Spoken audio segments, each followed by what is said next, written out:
Respond ചെയ്തു. ഇതെന്താ അറിയാമോ? ഇത് ഭൂമിയാ. അപ്പൊ ഇതാരായിരിക്കും? ചന്ദ്രനായി.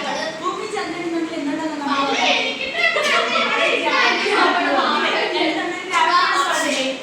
പക്ഷെ രണ്ടിലെ ഗ്രാവിറ്റി എന്താണ്? വ്യത്യാസമുണ്ട്. ഇതിന്റെ ഗ്രാവിറ്റി ആണോ ഇവിടുത്തെ ഗ്രാവിറ്റി?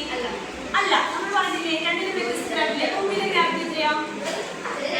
ഓക്കെ 9.8. ഇത് തമ്മിൽ വ്യത്യാസമുണ്ടെന്ന് നമ്മൾ പറഞ്ഞു. ഇത് തമ്മിൽ ആകർഷണം ഉണ്ടാവുമോ? ഉണ്ടാവും. എങ്ങനെയാവും? ഭൂമിയുടെ ഏതൊരു സ്ഥലത്തിലേക്ക് എന്തുണ്ടാവും? ചന്ദ്രന്റെ ആകർഷണം ഉണ്ടാവും നമ്മൾ പഠിച്ചു. അതെങ്ങനെയാ നമുക്ക് നോക്കാം.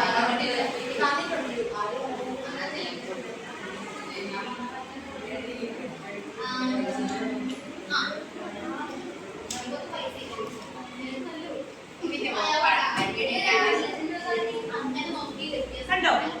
ഭൂമി ചന്ദ്രൻ ഇതേപോലെ ആകർഷിച്ച് നിൽക്കുക. അപ്പൊ എന്തായാലും തമ്മിലൊരു ആകർഷണം ഉണ്ടെന്ന കാര്യം മനസ്സിലായില്ലേ? ഭൂമിയും ചന്ദ്രനും തമ്മിൽ എന്തുണ്ട്? ആകർഷണം ഉണ്ട്. മനസ്സിലായോ? ഇതിനിടയിൽ നമ്മൾ കാന്തം ശരിക്കും അകത്താണ്. ഭൂമിയിലാണ് കാന്തത്തിന്റെ ആകർഷണം വരെ ഉള്ളത്. അതുകൊണ്ടാണ് തമ്മിൽ എന്തുള്ളത്? ഒരു ആകർഷണമുള്ളത്. മനസ്സിലായോ? അപ്പൊ എന്തിവിടെ നടന്നത്? ചന്ദ്രന്റെ ഭൂമിയുടെ ആകർഷണം. ഓക്കെ അല്ലേ? മനസ്സിലായല്ലോ?